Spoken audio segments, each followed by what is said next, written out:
Hey guys, we ended up having to do an upgrade on our door here because, well, let's face it, the person who installed it just didn't do a good job. The door was shifting non-stop, and we found out that it wasn't installed right, it wasn't supported completely, and there was just a lot of issues, so we decided to replace it. And unfortunately, the wife won the battle in actually picking out the door, and she picked out this 9-light door. So of course she said, I'm picking out the door, but whatever you want to do to it, it's fine with me. So I want to talk a little bit about our security upgrades and what we're going to do to turn this, kind of piece of crap door into Fort Knox, which I'm going to do.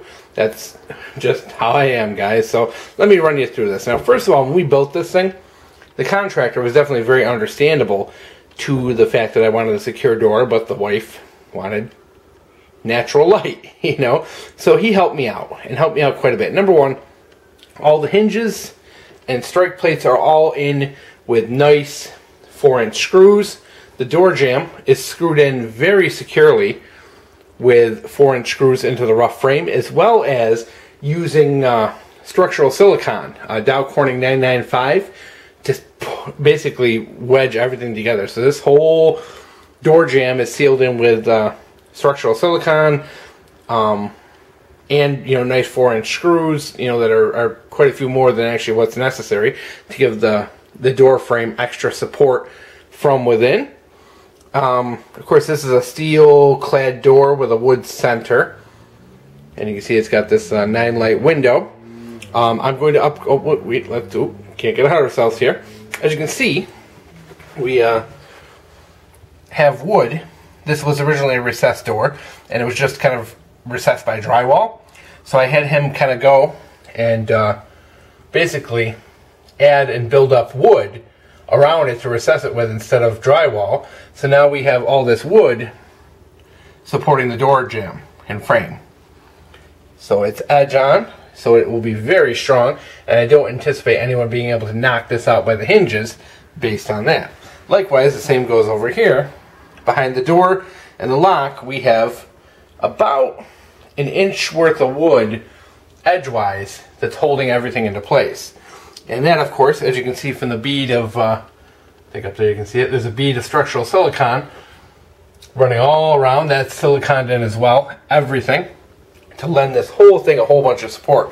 So we have a, number one, a really strong door frame, but we also have everything just sealed in nicely, and it's going to do really well, I think. Now you're going to say, okay, so you got this big window here. Someone's just going to pop that glass. Okay. Step one is we're going to be getting a steel security door on the outside of this. We got to wait a little bit. This costs a little bit more than expected, so we got to save up a little. But the guy was kind enough to prepare this and do it correctly so that we could have a steel security door on the outside. And the wife already picked one up she likes. We just got to save up that little bit of money, so there will be a steel outswinging security door beyond this. And then number two, I'm going to add some of that 8mm security film to this window here. After doing a lot of research on it, I've just seen how tough it is and how awesome it is. And I still have some of that dowcorning 995 structural silicone. So I'm going to basically cover that with the 8mm security film, structural silicone all around it to seal it, and that will provide a nice way to keep people from just smashing out the glass and reaching in and unlocking the door. Phase 3, of course, is I'm going to add, and you can Google this, they're called flip locks, which are basically a little lock you put into your it screws into your door jamb, and they come out and you just kind of flip them over, and they provide a kind of like a child lock, but also a little added security for your door. So we're going to put one on the bottom and one on the top. And when I get those, I will, of course, do a video on them so you guys can see them and how interesting they are. And then lastly, we're probably going to put one of those maybe door barricades on the bottom. So that will give us quite a few layers of security. You're going to have to, number one, make it to the steel door. Number two, either punch through that glass with the security film, which in that case you're going to need some kind of a tool or a knife or something to cut through it.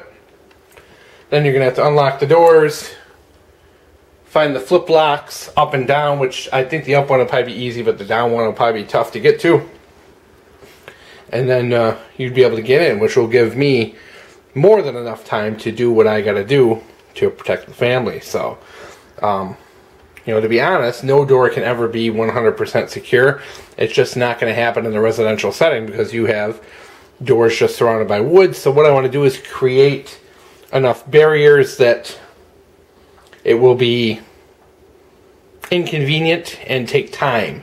And as you can see, that being my door here faces the road, I don't foresee people spending more than 20-30 seconds trying to open this door before they were to give up.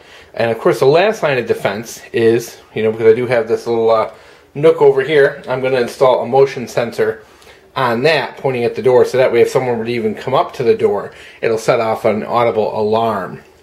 So between the physical actual building of the door and using good construction technique and building this whole thing up so that it has strength behind it, and reinforcing the glass, adding the security door, and then some electronic security as well, I think this will be a force to be reckoned with, and I will do upgrades as we move along so you can see this.